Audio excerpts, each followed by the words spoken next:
우리 저번에 사울 왕에 대해서 이제 사울이 소명받는 장면, 받는 장면에 대해서 우리가 설교했는데요. 그때가 이제 사울이 젊었을 때예요. 청년이었을 때 한창 때였고, 지금은 사울이 대략 한 40대 한 중후반에서 한 50살 좀 안 되는 지금 그 시점이에요. 시간이 엄청 많이 지난 시점이죠. 사울이 맨 처음 부름받았을 때, 우리가 저번에 설교에 들었던 것처럼 사울이 맨 처음 부름받았을 때는 하나님의 섭리 가운데서 부름받았어요. 하나님께서 사울의 그 중심을 보시고 택하신 거예요. 물론 외모도 뛰어났지만 그건 보너스고, 중심을 보고 택하셔가지고 사울이 이제 성령도 받고 또 이스라엘을 통치할 수 있는 어떤 그런 지도자적인 측면도 하나님께서 연단해 주셨어요. 그래서 사울이 그 젊었을 때에 그렇게 부름받은 뒤로 왕으로 추대됐을 때가 40살이었거든요. 그러니까 소년일 때라고 나와 있으니까 성경에는 소년일 때는 대략 우리가 20살 전으로 생각하고, 왕이 되었을 때가 40살이에요. 그러면 최소 20년 이상 사울이 연단됐다는 걸 의미해요.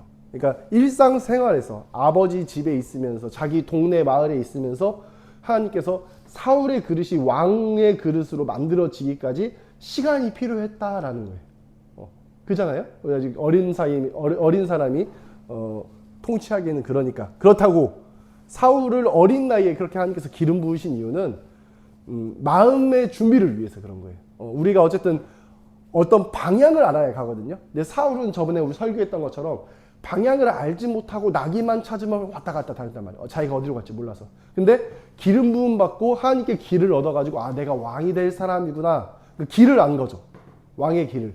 그래서 이제 왕의 길로 연단되는데 최소 20년 이상 걸렸다. 하나님께서 한마디로 사울을 왕으로 세우기 위해서 지극정성으로 세심하게 보살폈다라고 여러분들이 아시면 될 것 같아요. 이제 그리고 나서 사울이 왕이 됐어요. 근데 왕이 됐을 때 사람들 중에서 초대 왕인데, 사무엘이 기름 붓고 하나님께 선택한 왕인데도 불구하고 사람들이 탐탁해 하지 않았어요. 그게 왜 그런지 아세요? 하람이. 혹시 아는 사람 있나요? 사람들이 왜 사울을 탐탁해 하지 않았는지. 그거는 바로 사울의 지파 문제 때문에 그래요. 사울이 어디 지파죠? 성화. 12지파 중에 하나만 찍으면 되는데.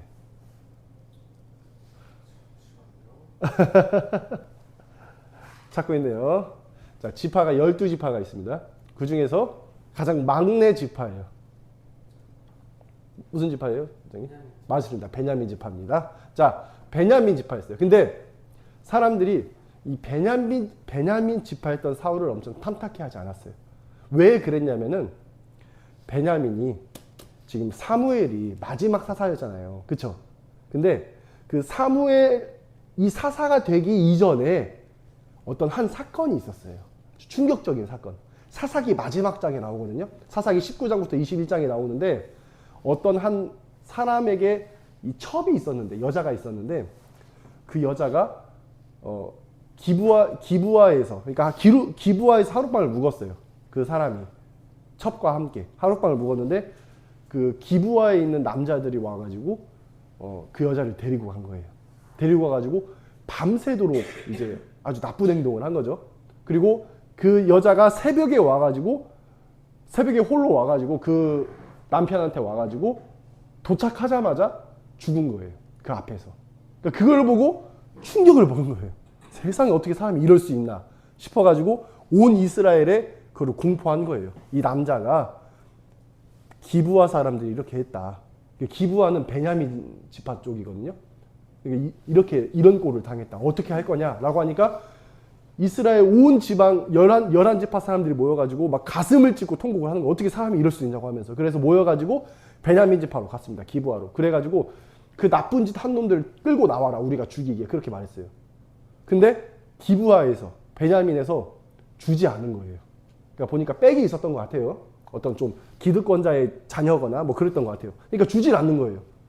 그럼 어떻게 하냐? 야, 그럼 전쟁하자 해가지고 11지파랑 베냐민 지파랑 싸우기 시작한 거예요. 근데 참고로 베냐민 지파는 12지파 중에 제일 싸움을 잘했어요. 이 돌멩이 던지는 것부터 해가지고 싸움이 엄청 능한 사람이 베냐민 지파예요. 그러니까 11지파가 덤벼와도 계속 이기는 거예요. 연속으로 2번을 이겼어요. 그리고 3번째 때 진 거예요. 그리고 베냐민 지파가 그때 아주 진멸당했어요. 다 멸망당했어요. 그래서 당시 베냐민 지파가 3만 명 있었는데 다 죽고 600명 남았어요. 그러니까 거의 없어, 씨가 말라버린 거예요, 거의. 그것도 도망쳐갖고 결국 남은 거예요. 그래서 그 남은 지파가 꾸역꾸역 살아남아가지고 태어난 게 사울인 거예요. 네. 그러니까 사울이 왕이 됐을 당시에는 엄청 자기 처지랑 자기 지파를 알고 있으니까, 미움받는 지파인 걸 알고 있으니까 왕이 되기 싫어했었어요. 그래서 막 숨고 그랬단 말이에요. 근데 어쨌든 사울이 왕이 되긴 됐어요. 근데 사람들이 따르지 않는 거예요. 네. 이제 그리고 나서 사울이 왕이 되고 나서 왕이 되기 전에 왕이 될 쯤에 한 번 전쟁하고 왕이 되고 나서 2번의 전쟁이 있어요. 그러니까 사무엘상 11장, 13장, 15장 이렇게 사울 왕이 3번의 전쟁, 3번의 전투를 한 내용이 나와요. 자, 첫 번째 전쟁은 암몬 족속이라는 전쟁을 해요. 근데 이제 암몬 족속은 사울이 리더십을 발휘해가지고 이스라엘 백성을 전부 다 집결시켜요. 40살 때쯤이었거든요, 그때가. 40살 때쯤에 전부 다 집결시켜가지고 암몬 족속을 완전히 이제 진멸시킵니다. 그러니까 그걸로 인해서 사울이 인정받기 시작해요. 왕으로 추대되고. 사울은 진짜 왕의 면모를 갖춘 사람이다. 사울은 진짜 하나님께서 세운 사람이다. 이제 그제서야 사람들이 전부 다 인정을 한 거죠. 이제 그리고 나서 2년이 지났습니다. 2년이 지나고 나서 이번에는 블레셋 족속이랑 다시 전쟁을 치르게 됐어요. 근데 이번에는 똑같이 사울이 전부 다 집결시켰는데 사람들이 모이긴 모였어요. 그런데 블레셋 족속들이 무서워가지고 전부 다 도망쳤어요. 처음에 얼마 모이지도 않았을 뿐더러 그 얼마 모이지 않는 병력들까지 전부 다 도망을 쳐가지고 사울한테 600명의 병력만 남았어요. 600명의 사람. 근데 블레셋은 셀 수 없이 많이 모였다고 하거든요, 성경에서. 그러니까 상대가 안 되죠. 600명 모였는데 전쟁을 치러야 되는데 너무 불리하니까 일단 하나님께 제사를 드리고 하나님의 계시를 받아서 싸우자, 하나님의 가호 아래에서 싸우자 해가지고 사울이 사무엘을 기다렸어요. 그러니까 사무엘이 와야 제사를 드리니까 제사장이자 선지자인 사무엘이 와서 제사를 드려줘야 전쟁을 치를 수 있으니까 기다렸단 말이에요. 근데 아무리 기다려도 사무엘이 안 오는 거예요. 그러니까 마음이 급해 자꾸. 사람들은 자꾸 도망치고 얼마 남지도 않았어. 그러자 사울은 자기가 직접 제사를 드립니다.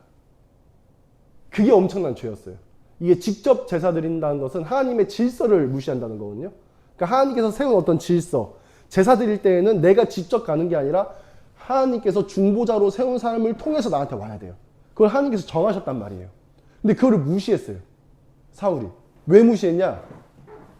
당장 내가 급하니까. 그러니까 한마디로 제사를 정치적인 목적으로 사용한 거예요. 사람들이 자꾸 도망치니까, 자꾸 도망치잖아. 그리고 600명 남았단 말이야. 얼마 남지도 않았는데 이 사람마저 도망칠까봐 무서워 죽겠는 거야, 사울이. 막 불안하고. 사람이 그러잖아요. 사람이 궁지에 몰리면 뭔들 못하겠어요.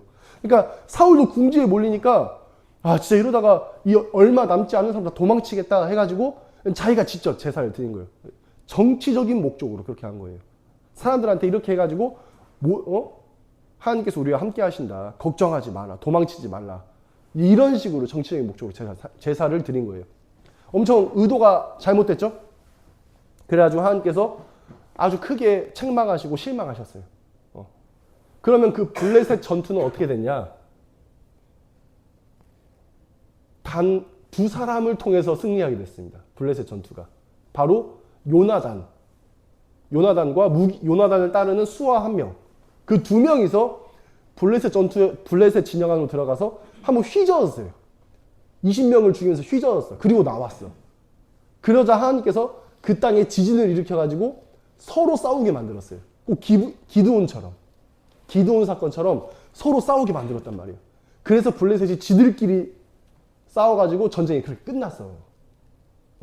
그러니까 그렇게 전쟁이 끝날 거였는데 단 두 사람으로 전쟁이 끝날 사건이었는데 사울은 그게 무서워가지고 하나님을 믿지 못해가지고 자기가 섣부르게 제사를 드리는 죄를 범하는 거예요.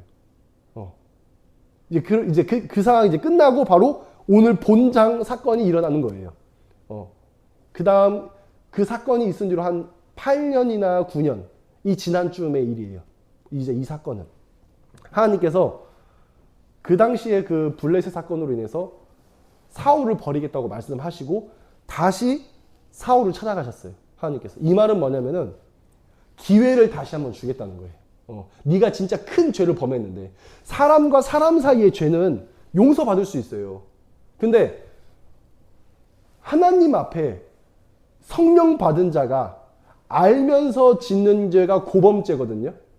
성령 받은 자가 용서받지 못할 죄를 저지른 거예요. 하나님 앞에. 요한 1서에 나오면은 그런 얘기가 나와요. 용서받을 수 있는 죄와 용서받지 못할 수 있는 죄가 있다. 근데 그거에 대해서 요한은 말하지 않거든요. 괜히. 예. 사울은 성령 받은 자로서 하나님을 알면서도 그런 죄를 범했어요. 용서받기 힘든 죄였어요. 근데 하나님께서 다시 한번 사울에게 가가지고 이번에는 아말렉을 진멸하라 라고 해요. 그런데 사울이 이번에는 그 전과 상황이 달라요. 몇만 명의 병력이 모였다고요? 20만 명.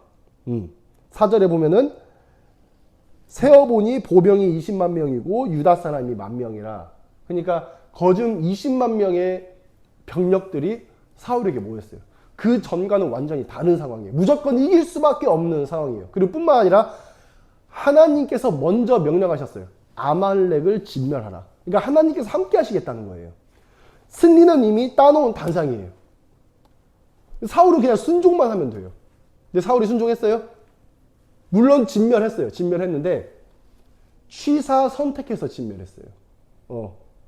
하찮은 것들은 진멸하고 좋은 것들은 남기는 죄를 범했어요.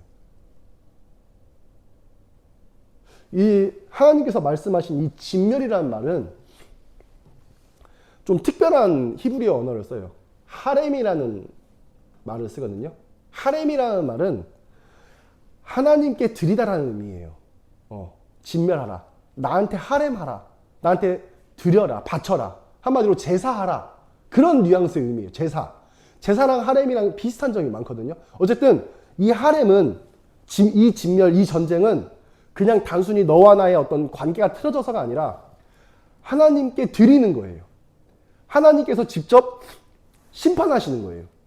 공의로서 심판하시는 사건이에요. 그러니까 하나님께서 개입하시고 하나님께서 주관하시는 사건인데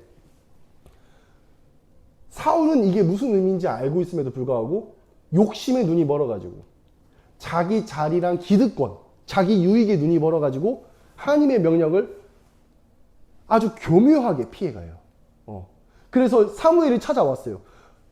아니 이게 도대체 무슨 일입니까? 왕이시여 이게 무슨 일입니까? 제가 하나님께 계시를 받았는데 하나님이 당신을 선택한 것을 후회한다고 하십니다. 한탄한다고 하십니다. 도대체 당신이 뭔 죄를 저질렀습니까?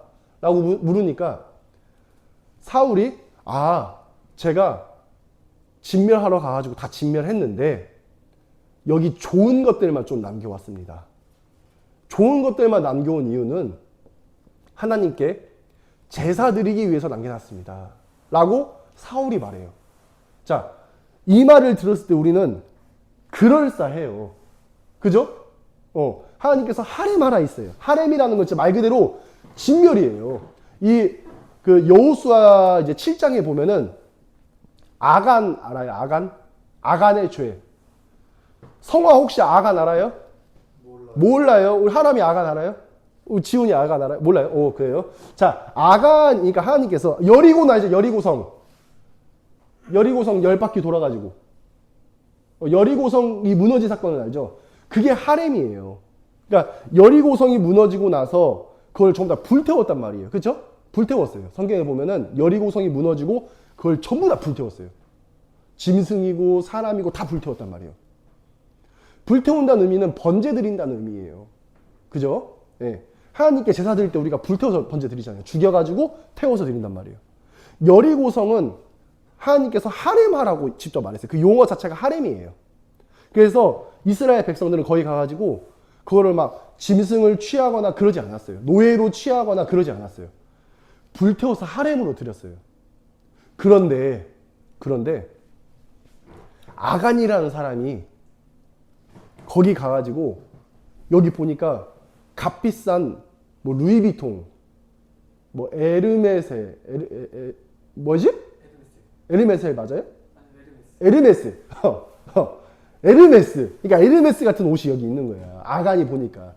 그 탐나잖아. 그래서 아간이 그거 슬쩍 한 거예요. 그 외투, 그 코트 같은 거 슬쩍 한 거야. 그리고 또 가니까 아니 여기 5만 원짜리 지폐 한 상자가 있는 거야. 5억 어치가. 그래서 그것도 슬쩍 했어요. 실제로. 여기 은 가져갔다고 하거든요. 외투랑. 아간이 그걸 슬쩍 했어요. 그리고 그거를 들키지 않게 땅에 잘 묻어놨어요. 자기 집 땅 마당 깊숙한 데 해가지고. 근데 그 다음에 이제 전쟁이 끝났어. 여리고 이제 하렘이 끝났어요. 그 다음 두 번째 타겟은 아이성으로 가야 돼요. 근데 그것도 아이성도 하나님께서 주신다고 하셨어. 나한테 하렘하라고 했어, 하나님께서. 아이성을. 그래서 이스라엘 백성들이 올라갔단 말이에요. 근데 올라갈 때마다 지는 거야. 올라갔는데 죽은 거야. 우리 병력들이. 이스라엘 백성들. 그러니까 여호수아가 가슴을 찢으면서 통곡하는 거예요. 이게 어떻게 된 일이냐고 하면서. 그러니까 하나님께서 너희 중에 하렘하지 않는 자가 있다라고 여호수아한테 말을 해줘요. 그래서 그 자가 누군지 제비를 뽑는 거예요. 12지파 중에 제비를 뽑으니까 아무개 지파가 나왔어. 또 아무개 지파에서 또 제비를 뽑으니까 누구 뭐 이렇게 장로가 나왔어. 또 그 장로 중에서 장로 자식들 중에서 뽑으니까 아무개 집안이 나왔어. 이제 그런 식으로 제비를 뽑는 거예요. 계속 뽑으니까 마지막 최종적으로 뽑힌 사람이 아간인 거예요. 그래서 아간한테 가서 물어본 거예요. 네가 뭔 죄를 저질렀냐? 딱 무릎 꿇히고. 그러니까 아간이 이실직고 한 거예요.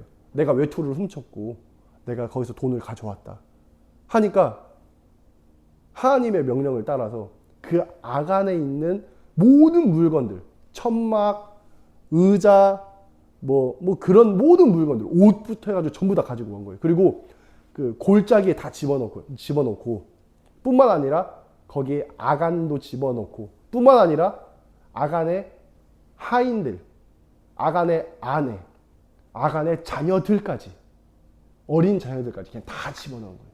거기서 돌로 쳐 죽이고 불태워 죽였어요. 하렘을 범했기 때문에 그런 거예요. 엄청 엄격해요. 엄청 무서운 죄예요, 이거. 여러분, 이 당시 우리가 봤을 때 그렇게까지 해야 되나 싶지만 하렘의 의미는 제가 말했죠. 하나님께 드리는 거예요. 네. 하나님께 드리는 거예요. 하나님께서 그걸 받으시는 거예요. 하나님께서 주관하시는 거예요. 하나님께서 심판하는 거예요. 하나님의 심판은 어물쩍하면 되겠어요? 안 되겠어요? 하나님의 심판이 그냥 대충 하면 되겠어요? 하나님께서 우리가 하나님 심판대 앞에 섰는데 아니 지옥 갈 놈을 지옥 안 보내고 천국 보내고 천국 갈 놈을 지옥 보내고 그렇게 대충 하면 쓰겠어요? 하나님의 심판은 엄정해야 돼요. 하나님의 심판은 막연하거나 애매하거나 기준이 없거나 대충 하거나 그런 거 아니에요. 하나님의 심판은 엄정해야 돼요. 그래서 하렘은 하나님께서 주관하시는 심판인 거예요. 이 땅 가운데 행하시는 심판이고 하나님께서 받으시는 거예요. 내가 걷어가는 거예요. 그런 의미에서 하나님은 정말 중요해요. 틀림이 없어야 돼요. 그게 만약에 틀려버린다? 어긋나 버린다? 하나님의 공의가 무너지는 거예요. 하나님의 권위가 무너지는 거예요. 하나님으로서의 심판권이 무너지는 거예요. 이 땅 가운데. 그럼 누가 하나님을 경외하고 누가 하나님을 그렇게 보겠어요? 다 무시하는 거지. 하나님의 심판은 피할 수 있다. 그렇게 무시하지 않겠어요? 누가 하나님을 전지전능하다고 말하겠어요? 하렘은 하나님께서 직접 심판하시고 직접 흠양하시고 받으시는 거예요. 하나님께서 아말렉을 진멸하라 라는 것은 소도 나귀도 자식도 남기지 않고 거인도 그냥 다 진멸하고 불태워라 라는 것은 진짜 그렇게 하라는 거예요. 대충 그게 아니라 흉내내라는 게 아니라 그렇게 하라는 거예요. 그건 하렘하겠다는 거예요. 사울도 그거를 알고 있었어요. 왕으로서의 교육을 받았어요. 사무엘에게서 또 사무엘이 붙여준 가정교사를 통해서 물론 성경에는 안 나와 있어요. 근데 정황상 그럴 수 있어요. 그런 교육을 받았단 말이에요. 이야기를 듣고 교육을 받았어. 알고 있는데도 사울은 할애하지 않았던 거예요. 그러면 그 죄가 얼마나 극심한 죄였어요. 그렇죠? 처음에는 사울이 잘했어. 암몬 족속을 물리칠 때 첫 번째 전투는 잘했어요. 그래서 왕이 된 거고. 두 번째 블레셋 전투 때는 실수했어. 그러니까 내가 급했던 거야. 병력들이 다 도망치니까 급하게 내가 제사를 직접 드린 거야. 하나님께서 그거 싫어하시고 미워하고 하나님의 어떤 그 세운 질서를 무너뜨린 거라서 하나님께서 몹시 싫어하고 버린다고 말씀하셨어요. 그런데 다시 한번 기회를 주신 거예요. 세 번째 아말렉 전투에서. 이번에는 급한 것도 없잖아. 20만 명의 보병을 주시고, 그리고 심지어 하나님께 직접 내가 함께 하겠다고 할애하라고 말했어요. 질 일도 없고 무서울 일도 없어요. 근데 사울은 할애하지 않았어요. 순종하지 않았어요. 이유가 없어, 거기서는. 그럼 무슨 이유가 있었냐? 단 한 가지 이유. 내 욕심. 내가 내 왕권을 지키기 위해서, 베냐민 지파로서 내 부실한 그 왕권이 더욱더 돈독해지기 위해서, 백성들에게서 지지를 얻기 위해서 그걸 남겨서 가는 거예요. 전리품으로. 뿐만 아니라 여기 보면은 아말렉의 왕 아각도 살려서 가잖아요. 그쵸? 이게 무슨 의미겠어요? 내 어떤 그 공로를 자랑하려고 하는 거예요. 그래서 이 뒤에 또 뭐라 써있냐면 그 밑에 사울이 자기를 위하여 기념비를 세웠더라 라고 또 나와 있어요. 이 아말렉 전투가 끝나고 나서 사울이 자기를 위하여서 기념비를 세워요.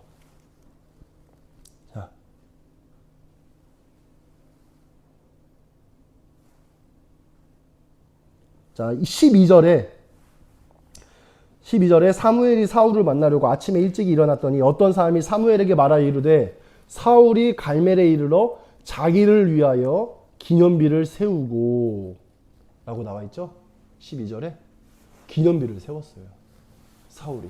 그러니까 사울은 하나님께서 주신 그 왕권인데, 사울이 왕이 된 것은 하나님께서 세우신 거예요. 베냐민 지파는 이 당시에 절대 왕이 될 수가 없어요. 기브아에서 그렇게 나쁜 짓을 저질렀는데, 거의 진멸하기 가까웠는데, 가장 작은 지파였는데, 몇백 명 안 되는 지파였는데 왕이 될 수가 없어요. 근데 하나님께서 선택해서 왕을 시킨 거예요. 그 자리는 하나님께서 주신 건데, 하나님께서 유지시킨 건데, 사울은 자기가 지키려고 했어요. 그 왕권을 자기가 유지하려고 하는 거야. 그래서 아각도 처형하지 않고 데리고 가고, 좋은 놈들은 전리품으로 가지고 가고, 자기를 위해서 기념비까지 세우는 거예요. 자기 공로다. 나 이렇게 추앙해라. 나 이렇게 존경해라. 나 왕이 될 사람이다. 이렇게 티를 내는 거예요. 그러니까 그 뒤에 나오는 사울의 말은 변명밖에 안 되는 거죠. 제가 하나님께 제사 드리려고 가지고 왔습니다. 변명이죠. 하나님 이름을 빙자해서 팔아먹는 거죠. 이제서야 하나님께서 다윗을 이제 택하시는 거예요.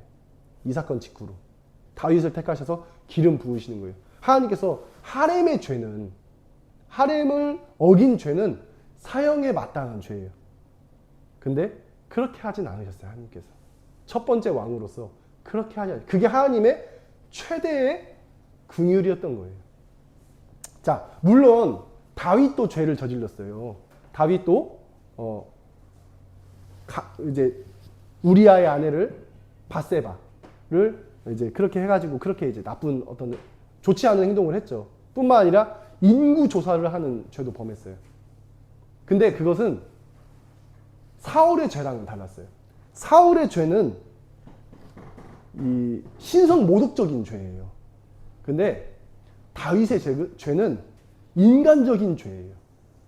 연약해서, 실수해서, 좀 그런 죄예요. 그래서 다윗은 회개를 했고 용서를 받을 수 있었고 자기의 죄가 뭔지도 알았어요. 근데 사울의 죄는 사탄적인 죄예요. 하나님을 정면으로 모독하고 무시하고 하나님의 질서를 무너뜨리는 사탄이 하는 죄예요. 다윗은 인간이 저지를 수밖에 없는, 죄인된 인간으로서밖에 저지를 수 없는 죄였고, 그 차이가 있던 거예요. 그래서 사울은 회개할 수가 없어요. 하나님을 알면서 저지른 죄라서, 대적하는 죄라서. 근데 다윗은 회개할 수 있었던 거예요. 물론 이것에 대한 구분은 어려울 수 있어요. 우리는 구분할 수 없어요. 때때로 이것이 사탄적인지 이것이 인간적인 죄인지 우리로서는 구분할 수 없어요. 다만 우리는 항상 죄를 짓지 않기 위해서, 하나님 앞에 경건하고 거룩하기 위해서 애쓸 뿐이에요. 그것을 구분하신 분은 하나님이세요. 그 중심을 아시는 분은 하나님이시기 때문에. 네. 그렇게 해서 어쨌든 사울은 그 왕위가 폐위되고 그 왕위가 무너지고 훗날에 다윗이 왕이 되죠. 저번 주에 우리가 설교 들었을 때, 저번 주 설교 혹시 기억하나요? 하민이 혹시 기억나요? 저번 주 설교? 기억이 안 나요? 자, 저번 주에 예수님의 시험에 대해서 설교를 했어요. 시험 받는 내용. 근데 예수님께서 사탄한테 시험 받았을 때는 사탄이 예수님을 지름길로 유도했다고 했죠. 편한 길, 지름길, 합리적인 길로 그렇게 예수님을 미혹하고 시험했어요. 사탄이 사울한테도 그렇게 한 거예요. 하렘하라. 그러니까 진멸하라. 물론 했어. 사울도 그렇게 했는데 부분적으로만 한 거예요. 그것은 어떤 죄였냐면은, 자 23절에 보면은, 23절 사무엘상 15장 23절에 보면은, 거역하는 것은 점치는 재와 같고 완고한 것은 사신 우상에게 절하는 죄와 같음이라 라고 말해요. 자, 여기서 사신 우상은 뭐냐면요, 그 사신, 그러니까 영어로 번역하자면은 데빌이에요. 데몬, 사신이죠. 그 재앙을 가져오는 귀신. 그 사탄한테, 그러니까 한마디로 사탄한테 경배한다는 거예요. 마귀 사탄한테 우상 숭배한다는 거예요. 그게 무슨 죄냐? 거역하는 죄가 그렇다는 거예요. 하나님 앞에 거역하는 것은 점치는 것과 같고, 완고한 것은 하나님 앞에 교만한 것, 하나님을 거스르는 것은 사탄을 숭배하는 것 같다 라고 하나님께서 여기서 아주 엄중하게 말씀하는 거예요. 실제로 사탄은, 마귀는 예수님을 꼬드길 때 어떻게 했어요? 지름길로 꼬드겼잖아요. 그럴싸한 말로, 하나님의 말씀으로 그냥 그럴싸하게 꼬드겼단 말이에요. 대놓고 난 뭐 불상을 섬겨라, 대놓고 불교로 개종하라, 이게 아니에요. 하나님 앞에 거역하는 것, 하나님 앞에 교만한 것, 하나님 앞에 완고한 것이 사탄을 숭배하는 거다. 불순종하는 것이 하나님을 거역하고 점치는 자 같고 우상에게 숭배하는 거다. 하나님께 그렇게 말씀하시는 거예요. 우리는 그거를 조심해야 돼요. 사탄은 그런 식으로 일해요. 우리를 항상 교묘하게, 야, 하나만 좀 타협해. 야, 그냥, 야, 뭐터로 그렇게까지 해. 그냥, 야, 그 좀, 하나님 좀 어겨도 뭐 남들 다 그렇게 하잖아. 그런 식으로 계속 꼬드기는 거예요. 세상적인 어떤 그런 것들로. 요한일서 2장 15절부터 17절에 보면은 세상과 타협하지 말라고 해요. 세상의 수많은 방법들과 세속적인 어떤 그런 술수들과 타협하지 말라고 해요. 하나님께서 원하시는 것은 순종이에요. 그 순종은 부분적인 게 있을 수가 없어요. 나 이것만 하고, 저거는, 그래도 돈 벌려면 이렇게 해야 되니까. 먹고 살려면 이렇게 해야 되니까. 하나님께서 알아주시겠지. 이해해 주시겠지. 그거 아니에요. 그것은 우상 숭배하는 죄와 같다고 해요. 그러니까 우리가 하나님 앞에서 어떤 자세로 살아가야 될지 오늘 말씀을 통해서 다시 한번 배웠으면 좋겠어요. 물론 우리도 짓는 죄가 많아요. 어쩌면 우리도 거역함으로써 점치는 죄를 범할 수도 있고, 교만하고 완고해서 사탄을 숭배하는 것 같은 죄를 범했을 수도 있어요. 근데 우리가 그거를 모르고 했을 수도 있고. 어쨌든 우리는 하나님의 부르심 앞에서 다시 한번 회개의 기회를 주셨어요. 왜냐하면 예수님께서 중보자로 계시기 때문에. 예수님께서 중보자로 계시기 때문에 계속 우리와 함께 하시기 때문에 우리가 부지 중에 저지른 그 죄들을 우리를 대신해서 구해 주시는 거예요. 우리는 지금이라고 늦지 않았어요. 늦지 않았으니까 늘 하나님 앞에 회개하는 중심으로, 하나님, 제가 정말 완고한 죄를 저질렀습니다. 하나님, 제가 하나님을 거역하는 죄, 하나님을 대적하는 죄를 저질렀습니다. 하나님, 용서하여 주세요. 다윗과 사울의 차이는 바로 회개를 했냐 안 했냐, 그 차이이기도 해요. 그러니까 우리 모두가 우리 죄를 깨달아서 하나님 앞에 회개하고 다시 하나님 앞에 돌아갈 수 있는 그런 사순절 기간을 전부 다 보냈으면 좋겠습니다.